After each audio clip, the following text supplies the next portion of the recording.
Good morning, students. Chapter 2, page 2.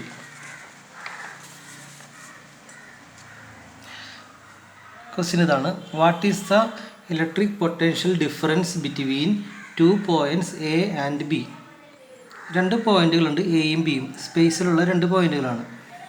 അപ്പോൾ എയിലെ potential V A, ബിയിലെ പൊട്ടൻഷ്യൽ വി ബി. അപ്പോൾ ഇവരുടെ പൊട്ടൻഷ്യൽ ഡിഫറൻസ് എന്നതുകൊണ്ട് ഉദ്ദേശിക്കുന്നത് എന്താണ്? അതിൻ്റെ ആൻസർ നോക്കാം. Potential difference between two points is the work done in moving A unit positive charge from one point two other. ഇപ്പോൾ ഒരു പോയിന്റിൽ നിന്ന്, ഇപ്പോൾ ബി എന്ന പോയിന്റിൽ നോക്കാം, ബി എന്ന പോയിന്റിൽ നിന്ന് എ എന്ന പോയിന്റിലേക്ക് ആരെ കൊണ്ടുവരണം? യൂണിറ്റ് പോസിറ്റീവ് ചാർജ്, അതായത് പോസിറ്റീവ് 1 കുളം ചാർജിനെ ബിയിൽ നിന്ന് എയിലേക്ക് കൊണ്ടുവരാൻ എത്ര വർക്ക് ചെയ്യേണ്ടി വരുന്നോ അതിന് ഇക്വലൻ്റ് ആയിരിക്കും അവർക്കിടയിലുള്ള പൊട്ടൻഷ്യൽ ഡിഫറൻസ്. കൂടുതൽ വർക്ക് ചെയ്യേണ്ടി വന്നാൽ കൂടുതൽ പൊട്ടൻഷ്യൽ ഡിഫറൻസ് ഇവർക്കിടയിൽ, അല്ലെങ്കിൽ കൂടുതൽ വോൾട്ടത ഈ രണ്ട് പോയിന്റുകൾക്കിടയിലായിട്ട് ഉണ്ടാകും എന്നതാണ്. ഈ ഒരു എക്സാമ്പിൾ നോക്കാം. എ എന്ന ഇപ്പോൾ ക്യൂ എന്നൊരു ചാർജ് ഇവിടെ ഉണ്ട്, സോഴ്സ് ചാർജാണ്. ഇതുകൊണ്ട് ഈ പ്രദേശത്തൊക്കെ ഇലക്ട്രിക് ഫീൽഡ് ഉണ്ട്. അപ്പോൾ ഈ ഇലക്ട്രിക് ഫീൽഡുള്ള ഒരു റീജിയനാണത്. അപ്പോൾ അവിടെ ഈ ചാർജ് അടുത്തുള്ളൊരു പോയിൻ്റാണ് എ, കുറേ അകലെയുള്ള പോയിൻ്റാണ് ബി. അപ്പോൾ അതാണ് ഇവിടെ പറയുന്നത്. Consider 2 points A and B. രണ്ട് പോയിന്റുകൾ കൺസിഡർ ചെയ്യുക. ഇൻ ആൻ ഇലക്ട്രിക് ഫീൽഡ്, ഇത് ഒരു ഇലക്ട്രിക് ഫീൽഡാണ്. ആരുണ്ടാക്കി ഈ electric field? Created by a charge q. ഒരു ചാർജ് ക്യൂ വഴി ഇരിക്കുന്നത് വഴി ഉണ്ടായ ഒരു ഇലക്ട്രിക് ഫീൽഡിലെ രണ്ട് പോയിന്റുകളാണ് എ ആൻഡ് ബിയും. ഓക്കെ ആണല്ലോ. ഇനി V A and V B are the potential value at points A and B. എയിലെ പൊട്ടൻഷ്യലിനെ വി എ എന്ന് വിളിക്കാം, ബിയിലെ പൊട്ടൻഷ്യലിനെ വി ബി എന്ന് വിളിക്കാം. ചിലപ്പോൾ ഇത് 50 വോൾട്ട് ആയിരിക്കാം, ഇത് ചിലപ്പോൾ 40 വോൾട്ട് ആയിരിക്കാം. അപ്പോൾ ഇതാണ് V A 50 volt, V B 40 volt, അകലെയാണല്ലോ. ഇനി potential value at points A and B ആണ് ഇത്. Okay, then potential difference between these two points, അതിനെ ഇവർക്കിടയിലുള്ള പൊട്ടൻഷ്യൽ ഡിഫറൻസ് നമുക്ക് വി എ ബി എന്ന് റെപ്രസെൻറ്റ് ചെയ്യുക. വി എ ബി എന്ന് എന്താ മനസ്സിലാക്കണം? ഒരു പോയിന്റിലെ പൊട്ടൻഷ്യൽ അല്ല, എയിലെ പൊട്ടൻഷ്യൽ അല്ല, ബിയിലെ പൊട്ടൻഷ്യൽ അല്ല, പൊട്ടൻഷ്യൽ ഡിഫറൻസ് ആണ്. അത് എക്സാമ്പിൾ ഇത് 50 വോൾട്ടും ഇത് 40 വോൾട്ട് ആണെങ്കിൽ എത്ര പൊട്ടൻഷ്യൽ ഡിഫറൻസ് ഉണ്ടാവും? വലുതിൽ നിന്ന് ചെറുത് കുറക്കുക, 50 - 40 10 വോൾട്ട് അല്ലേ? അതന്നെ ഇവിടെ എഴുതിയിരിക്കുന്നത് V A minus V B. അത് അതിലെന്താ പ്രത്യേകത എന്ന് തോന്നാം, പക്ഷെ അതെന്തിന് ഇക്വലൻ്റ് ആണ് അതാണ് മനസ്സിലാക്കണം. That is equal to work done in moving +1 coulomb charge from B to A എന്ന് പറയുന്നത്. അതായത് ഇനീഷ്യലി ഇവിടെ ഒരു 1 കുളം ചാർജ് ഉണ്ടെന്ന് വിചാരിക്കുക, +1 കുളം ചാർജ്. അതിനെ ഒരു എക്സ്റ്റേണൽ ഏജൻസി മൂവ് ചെയ്ത് കൊണ്ടുവന്ന് എയിലെത്തിച്ചു. അതിനെത്ര വർക്ക് ചെയ്യേണ്ട വന്നോ അതാണ് ആ വർക്ക്. ഉദാഹരണത്തിന് 10 ജൂൾസ് ആണെന്ന് വിചാരിക്കുക. അപ്പോൾ ഇവർക്കിടയിലുള്ള പൊട്ടൻഷ്യൽ ഡിഫറൻസ് അതേ 10 തന്നെ, പക്ഷേ വോൾട്ട് എന്ന് എഴുതണം. ഓക്കെ, അപ്പോൾ വി എ എന്താണ് ഈ സമയത്ത് നിന്ന് ആലോചിക്കുക. വി എന്ന് പറയുന്നത് +1 കുളം ചാർജിന് ഇൻഫിനിറ്റിയിൽ നിന്ന് മൂവ് ചെയ്ത് എയിൽ വരാനുള്ള പൊട്ടൻഷ്യൽ വർക്ക് ഡൺ ആണ്. അത് ചിലപ്പോൾ 50 ജൂൾസ് ഉണ്ടാകാം. അപ്പോൾ ഇവിടുത്തെ പൊട്ടൻഷ്യൽ 50 വോൾട്ട്. ബി കുറച്ച് അകലെയാണല്ലോ. ഇപ്പോൾ ഇൻഫിനിറ്റിയിൽ നിന്ന് വേറൊരു 1 കുളം ചാർജിനെ മൂവ് ചെയ്ത് ബിയിലെത്തിക്കാൻ വേണ്ടി വരുന്ന വർക്ക് ഡൺ അത് ചിലപ്പോൾ 40 ജൂൾസ് മതിയാവും. അപ്പോൾ ഇവിടുത്തെ വോൾട്ടേജ് 40 വോൾട്ട്. അപ്പോൾ ഇവർക്കിടെയുള്ള പൊട്ടൻഷ്യൽ ഡിഫറൻസ് എന്ന് പറയുന്നതാണ് ഇവിടെ 50 വോൾട്ട്, ഇവിടെ 40 volt, equal to 50 joules 40 joules. അപ്പോൾ അവരുടെ ഡിഫറൻസ് പറയുന്നത് 10 ജൂൾസ്. ഈ 10 ജൂൾസ് എന്ന് പറയുന്നത് എന്തിന് തത്തുല്യമാണ്? +1 കുളം ചാർജ് ഇൻഫിനിറ്റി എന്നല്ല, ആദ്യം ഇവിടെയാണ് ഇരുന്നിരുന്നത് ബിയിൽ, അവിടെ നിന്ന് എയിലേക്ക് കൊണ്ടുവരാൻ വേണ്ടി വരുന്ന വർക്ക് ഡണ്ണിന് ഇക്വലൻ്റ് ആണ്. That's equivalent to the potential difference between A and B. അതാണ് ഉദ്ദേശിച്ചിരിക്കുന്നത്. ഇനി നമുക്ക് അടുത്ത പാർട്ടിലോട്ട് പോകാം. Mathematical equation of electric potential. ഒരു പോയിന്റിൽ ഇതുപോലെ തന്നെ സിറ്റുവേഷനാണ്.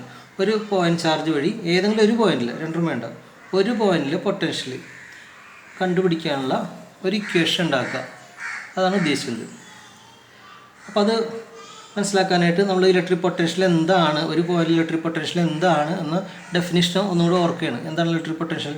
ഇലക്ട്രിക് പൊട്ടൻഷ്യൽ വി, ഒരു പോയിന്റിലെ ഇലക്ട്രിക് പൊട്ടൻഷ്യൽ വി എന്നോ വി ബി എന്നോ ഒക്കെ വിളിക്കാം, അല്ലെങ്കിൽ ജനറലായിട്ട് വെറുതെ വി എന്ന് വിളിക്കാം. അറ്റ് എ പോയിന്റ് പി നോക്കുകയാണെങ്കിൽ വി പി എന്ന് വിളിക്കാവുന്നതാണ് ഇതിനെ. At a point P is a work done in moving a unit positive charge from infinity to the point without any acceleration. അപ്പോൾ ഏതെങ്കിലും ഒരു പോയിന്റ് മാത്രമുള്ളൂ വിചാരിക്കുക. ഇവിടുത്തെ പൊട്ടൻഷ്യൽ എന്തിന് ഇക്വലൻ്റാണെന്ന് പറഞ്ഞത് ഇൻഫിനിറ്റിയിൽ ഒരു 1 കുളം ചാർജ് ഉണ്ടെന്ന് സങ്കല്പിക്കണം. അവിടെ നിന്ന് തന്നെ മൂവ് ചെയ്ത് കൊണ്ടുവന്ന് എയിലെത്തിക്കണം. അതിന് വേണ്ടി വരുന്ന വർക്ക് ഡൺ ആണ് ഇവിടുത്തെ പൊട്ടൻഷ്യൽ. അത് ആ ഡെഫിനേഷനിൽ നിന്നാണ് ഈ ഇക്വേഷൻ ഉണ്ടാക്കാൻ പോകുന്നത്. എങ്ങനെ കൊണ്ടുപോകണം? Without any acceleration. ഇപ്പോൾ എക്സ്റ്റേണൽ ഏജൻസി അതിനെ ഒരേ വേഗത്തിൽ മൂവ് ചെയ്ത് കൊണ്ടുപോകണം. അതങ്ങനെ പറയാൻ കാരണം ഒരു എക്സ്ട്രാ ഫോഴ്സ് കൊടുത്ത് കൊണ്ടുവന്നാൽ, സ്പീഡ് കൂട്ടി കൊണ്ടുവന്നാൽ അതിന് ആക്സലറേഷൻ ഉണ്ടാവും. അപ്പോൾ എക്സ്ട്രാ വർക്കൊക്കെ വരും. അപ്പോൾ അങ്ങനെ കൊണ്ടുവരുത്, യൂണിഫോം സ്പീഡിൽ കൊണ്ടുപോകാൻ എന്നാണ് ഡെഫിനേഷൻ പറയുന്നത്. എന്തായാലും ശരി, നമുക്കത് വെച്ച് ഇക്വേഷൻ ഉണ്ടാക്കാം ആ സൂത്രം വെച്ചിട്ട്. അപ്പോൾ അതിനുവേണ്ടി consider a charge q in space. ഇവിടെ നമ്മൾ ക്യാപിറ്റൽ ക്യൂ അല്ല സ്മോൾ ക്യൂ ആയിട്ട് സങ്കല്പിക്കുക. സോഴ്സ് ചാർജ് ഇതാണ്. സ്പേസിൽ ഇങ്ങനെ ഒരു ചാർജ് ഇരിക്കുമെന്ന് വിചാരിക്കുക. Point P is at a distance R from the charge q. ഇപ്പം നമ്മൾ ഉദ്ദേശിക്കുന്നത് പി എന്ന പോയിന്റിലെ പൊട്ടൻഷ്യൽ വി പി, പൊട്ടൻഷ്യലായിട്ട് പി കാണലാണ്. അപ്പോൾ പീനെ ഒന്ന് പരിചയപ്പെടുത്തണം. എന്താണ് പറയുന്നത്? പി എന്ന് പറയുന്നത് സ്പേസിലെ പോയിൻ്റാണ്. ക്യൂവിൽ നിന്ന് എത്ര അകലത്തിലാണ് നിൽക്കുന്നത്? പി സെറ്റ് ഡിസ്റ്റൻസ് ആർ എന്ന ഡിസ്റ്റൻസിലാണ് നിൽക്കുന്നത്. പി എന്ന പോയിന്റ് ഇവിടെയാണെങ്കിലോ ആറിൻ്റെ വാല്യൂ കൂടുതലായിരിക്കും. പി എന്ന പോയിന്റ് ഇവിടെയാണെങ്കിലോ ആറിൻ്റെ വാല്യൂ കുറവായിരിക്കും. Distance R from the charge q. അപ്പോൾ നമ്മൾ എന്താ ചെയ്യാൻ പോകണമെന്ന് വെച്ചാൽ ഇൻഫിനിറ്റിയിൽ ഒരു 1 കുളം ചാർജ് എന്ന് വിചാരിച്ചിട്ട് അത് മൂവ് ചെയ്ത് ഇങ്ങനെ ഇതിൽ കൂടി ഇങ്ങനെ മൂവ് ചെയ്ത് കൊണ്ടുവന്ന് ഇവിടെ കൊണ്ടുവെക്കും. ഓക്കെ. അപ്പോൾ അതിന് വേണ്ടി വന്ന വർക്ക് ഡൺ കാണണം. അത് ബുദ്ധിമുട്ടുള്ള ജോലിയാണ്. കാരണം അകലിരിക്കുമ്പോൾ കുറച്ച് വർക്ക് ഡൺ ചെയ്താൽ മതി. റിപ്പൽഷൻ കുറവല്ലേ. അടുത്തടുത്ത് വരുന്നതോറും റിപ്പൽഷൻ കൂടും. അപ്പോൾ വർക്ക് ഇങ്ങനെ കൂടി വരും. അപ്പോൾ അത് നമ്മൾ സോൾവ് ചെയ്യാൻ ആദ്യം നമ്മളിങ്ങനെ സങ്കല്പിക്കും. ഇവിടെ ഒരു ചെറിയ ഡിസ്റ്റൻസ് സങ്കല്പിക്കും. എ എന്ന പോയിൻ്റ് ആദ്യം സങ്കല്പിക്കും. സ്പേസിലൊരു പോയിൻ്റ് എ, ആദ്യം അകലല്ലാത്തൊരു പോയിൻ്റാണ്. അവിടെ ഒരു +1 കുളം ചാർജ് ഉണ്ടെന്ന് സങ്കല്പിക്കും. അതിനെ ചെറുതായിട്ടൊന്ന് അടുപ്പിക്കും. ഈ +Qൻ്റെ അടുത്തേക്ക് ചെറുതായിട്ടൊന്ന് മൂവ് ചെയ്ത് വെക്കും. dx ഡിസ്റ്റൻസ് മൂവ് ചെയ്യും. അപ്പോൾ ചെയ്യുന്ന വർക്ക് ഡണ്ണിന് നമുക്ക് ചെറുതായിട്ട് മൂവ് ചെയ്തേ ഉള്ളൂ. അപ്പോൾ ചെറിയ വർക്ക് ചെയ്താൽ മതി. dw എന്ന് പറയും. ഓക്കെ. അപ്പോൾ dw വർക്കിനെ എങ്ങനെ കാണും? അപ്ലൈ ചെയ്ത ഫോഴ്സ് ഇൻറ്റു ഡിസ്പ്ലേസ്മെൻറ്റ്. ഫോഴ്സിൻ്റെ ഡിസ്പ്ലേസ്മെൻറ്റാണ് എപ്പോഴും വർക്ക്. ഓക്കെ. അപ്പോൾ +1 കുളം ചാർജ് ഇപ്പോൾ എവിടെ ഇരിക്കണേ? ഈ ഒരു പോയിന്റിലായിരിക്കണേ. അവിടെ നിന്ന് ഇങ്ങനെ മൂവ് ചെയ്ത് നോക്കാൻ പോവുകയാണ്. ചെറുതായിട്ടൊന്ന് വർക്ക് ചെയ്ത് നോക്കും. അപ്പോൾ എത്ര ഫോഴ്സ് അപ്ലൈ ചെയ്യണം അതിന് മൂവ് ചെയ്യാൻ +1 കുളം ചാർജിന്? അത് നിലവിൽ എത്ര റിപ്പൾസീവ് ഫോഴ്സ് ഉണ്ടോ? +1 കുളം ചാർജ് ഇവിടെ ഇരിക്കുമ്പോൾ അതിൽ എത്ര റിപ്പൾസീവ് ഫോഴ്സ് ഉണ്ടാവും? അതിനാണ് ഇലക്ട്രിക് ഫീൽഡ് എന്ന് പറയുന്നത്. ഈ പോയിന്റ് ഇലക്ട്രിക് ഫീൽഡ് എന്ന് പറഞ്ഞാൽ എന്താ? ഇലക്ട്രിക് ഫീൽഡ് ഡെഫിനേഷൻ എന്ന് ഓർത്തേ. Electric field at a point is a force acting on a +1 coulomb charge. അപ്പോൾ ഫോഴ്സ് എന്താണ്? അത് ഇക്വലൻ്റ് ടു ഇലക്ട്രിക് ഫീൽഡാണ്. അപ്പോൾ നമ്മൾ എന്ന് വെച്ചാൽ ഫോഴ്സിന് പകരം നമ്മൾ അടുത്ത സ്റ്റേജിൽ ഈ എഫിന് പകരം നമ്മൾ -E എന്ന് കൊടുക്കും. ആ E എന്ന് പറഞ്ഞാൽ എന്താണ്? ഇവിടെ അനുഭവപ്പെടുന്ന ഇലക്ട്രിക് ഫീൽഡാണ്. ഇപ്പോൾ ഇവിടുത്തെ അറിയുന്ന ഇലക്ട്രിക് ഫീൽഡ് കാണാനുള്ള ഇക്വേഷനാണ് 1/4πε0 Q/x². ഓക്കെ. അപ്പോൾ എക്സിനൊന്ന് പരിചയപ്പെടുത്തിയില്ല കേട്ടോ. അപ്പോൾ എ എന്ന പോയിന്റിലാണ് +1 കുളം ചാർജ് ഇരിക്കുന്നത് പറഞ്ഞല്ലോ. അത് ക്യൂവിൽ നിന്ന് എക്സ് ഡിസ്റ്റൻസിലാണെന്ന് സങ്കല്പിക്കുക. എന്നിട്ടാണ് ചെറുതായിട്ട് മൂവ് ചെയ്യുന്നത്. അപ്പോൾ ചെയ്യേണ്ട ഇതൊക്കെ ഒന്ന് വായിച്ചു നോക്കാം. Let A is a point at a distance X from q. നമ്മൾ എനെ പരിചയപ്പെടുത്തി. എ എന്ന പോയിന്റ് എവിടെയാണ്? എക്സ് ക്യൂവിൽ നിന്ന് എക്സ് ഡിസ്റ്റൻസിലാണ്. Imagine a unit positive charge +1c is placed at A. അപ്പോൾ ആദ്യം തന്നെ എയിൽ ഒരു +1 കുളം ചാർജ് ഇരിക്കുമെന്ന് വിചാരിക്കുക.